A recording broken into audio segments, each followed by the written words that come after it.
Il est 13 heures dans les locaux de l'ESAE. Mesdames et messieurs, bonsoir. Très ravi de vous retrouver pour ce nouveau numéro. Au sommaire, les étudiants de Paracours se sont prononcés sur une question qui concerne plus la jeunesse. L'homme est-il obligé de rencontrer les parents de sa petite amie? Sur ce sujet, chacun s'est exprimé selon sa vision. À l'international, le gouvernement gabonais a décidé d'entamer les négociations suite à la décision des enseignants de poursuivre la grève. En sport, suite à l'élimination de la sélection nationale à la CAN 2025, la Cetis Ligue 1 et 2 reprend ce mardi après une suspension de courte durée. Les détails dans quelques instants.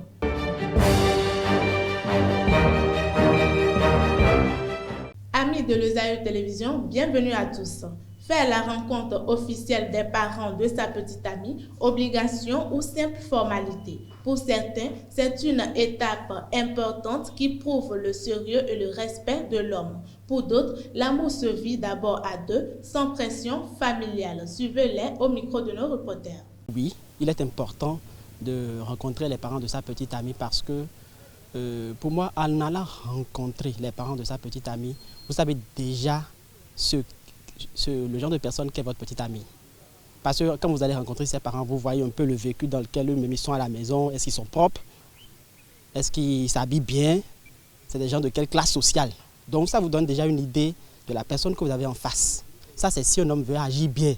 Mais s'il a des objectifs sur le long terme avec cette petite amie-là, maintenant, comme nous sommes dans un moment de déperdition, en pleine dépravation et tout, on peut choisir de ne pas rencontrer les parents de sa petite amie si on sait qu'on n'est pas là pour le long terme. Mais si on est là pour le long terme, pour moi, il est plus qu'important d'aller vers les parents de sa petite amie pour savoir déjà, ok, est-ce que ce comportement qu'elle a envers moi, est-ce que ça ne vient pas de ses parents? Peut-être que chez eux, quand on dit imbécile, tout le monde rit. Et que moi, quand on dit imbécile chez moi, ben, il faut claquer. Vous voyez un peu. Donc, en allant chez ses parents, je sais un peu déjà, bon voilà, quel genre d'éducation elle a reçu. Est-ce que cette personne-là que je vois devant moi, ce n'est pas le reflet même de ses parents? Vous voyez un peu. Donc, pour moi, quand je planifie sur le long terme ou bien quand j'ai un projet sur le long terme avec une personne, il est très important, sinon sine qua non, d'aller rencontrer ses parents, de chercher à savoir, ok, qui sont ses parents? Comment est-ce qu'eux-mêmes ils réagissent? Je donne l'exemple palpable. Vous allez dans une maison où vous saluez le parent et le parent, au lieu de vous répondre correctement, commence par à ricaner. Mais vous allez vous demander si vous n'êtes pas dans un asile de fous ou pas. Donc pour moi, il est très important, si je planifie bien sur le long terme, j'insiste là-dessus, si j'ai un programme sur le long terme, d'aller rencontrer les parents de la petite amie. Mais si je n'ai pas un programme sur le long terme, c'est pas important. S'il n'est pas sûr que c'est la bonne personne, il ne peut pas aller le faire. C'est donner de faux espoirs. C'est donner de faux espoirs. Donc, ce n'est pas une obligation. Il doit être sûr qu'il veut vraiment s'engager avec la fille avant de le faire. Quand on commence une relation, ce n'est pas pour rompre, n'est-ce pas? Mais on ne prévoit pas les trucs du genre. Donc quand vous allez rencontrer les parents tôt et ensuite vous rompez, là, c'est un souci. Donc je préfère prendre du temps. Ce n'est pas vraiment une obligation parce que si on n'est pas prêt vraiment à entamer une relation, parce que quand on parle de relation actuellement, ce n'est pas à l'époque de nos parents. Actuellement, pour faire une relation, il faudrait beaucoup d'années pour pouvoir analyser, voir vraiment est-ce que je peux sortir avec celle-ci et autres. Donc, si on ne prend pas notre temps pour analyser ce genre de trucs et qu'on se précipite à aller vers les parents, c'est comme si chaque année, ça deviendra comme de pèlerinage pour la fille. C'est qu'on fait de rupture avec la fille amène d'autres garçons et c'est un peu bizarre. Donc, il faut prendre son temps et analyser avant d'aller chez les parents. Oui, je pense que pour un jeune couple qui veut aller jusqu'au mariage, c'est indispensable. Parce que les parents sont des personnes âgées et ils peuvent mieux nous guider. Il y a certains soucis, certains problèmes qu'il y a entre couples que même les parents ne peuvent pas régler. La belle preuve, les gens se marient et font le divorce. Donc ce n'est pas parce que tu connais les parents de la fille que tout marchera. Ce n'est pas une obligation. Les parents peuvent bien vous aider, mais ce n'est pas une obligation. Ce n'est pas affaire de fuir ses responsabilités. Si l'homme voit vraiment qu'il peut sortir avec la fille et que vraiment ça peut aller entre eux, là il n'y aura plus d'affaire de fuir ses responsabilités. Il ira. Parce que pour aller chez les parents d'une fille, il faudra aussi du courage. Parce que c'est vraiment du courage. Hein, parce que aller chez les parents d'une fille, parler, ils vont te poser des questions, c'est un peu bizarre. Donc ce n'est pas affaire de fuir vraiment ses responsabilités. Si on aime la fille, on ira y parler sûrement comme un homme. Le docteur Alix Desulme, maire de North Miami aux États-Unis, est arrivé ce lundi 12 janvier 2026 à Cotonou. Il a effectué ce voyage pour une visite privée et fraternelle au Bénin à l'initiative de Sa Majesté Dada Ganfon Ganyibou Tofa Gbagidi, 15 roi de Savalo.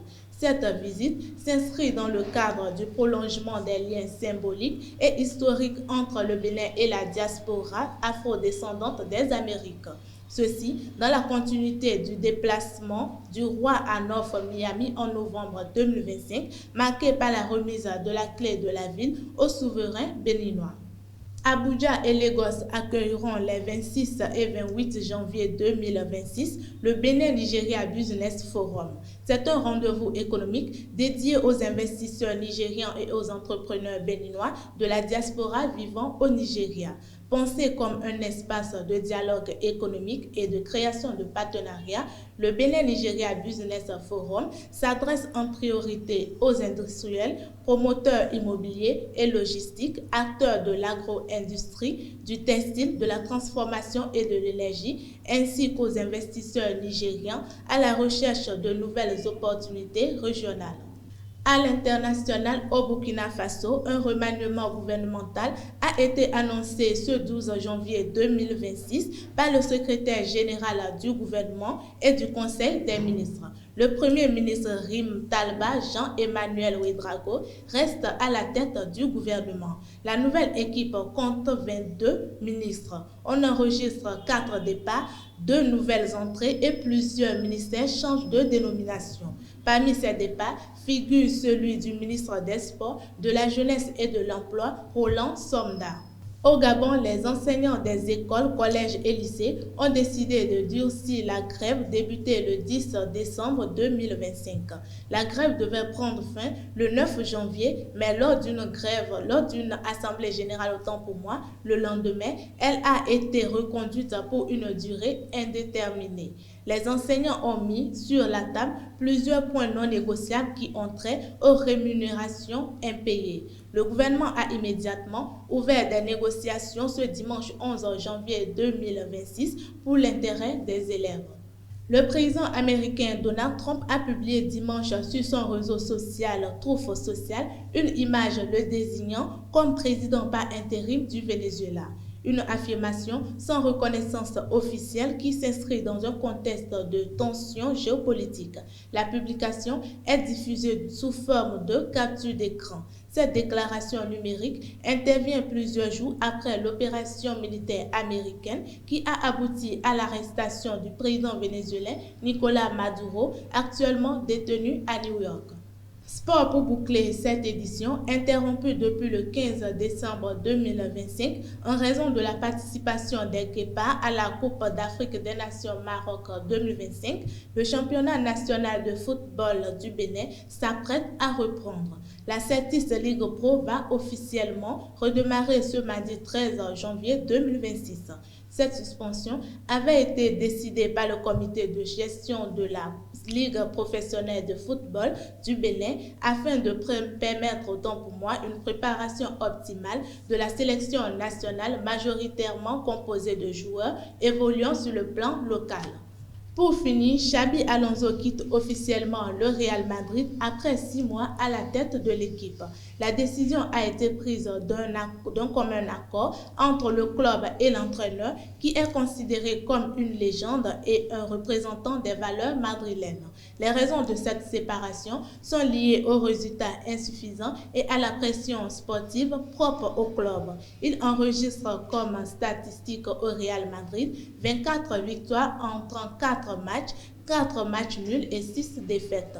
Suite à son départ, Álvaro Arbeloa, ancien défenseur du Real Madrid et entraîneur de l'équipe réserve, la Castilla, a été nommé comme son successeur.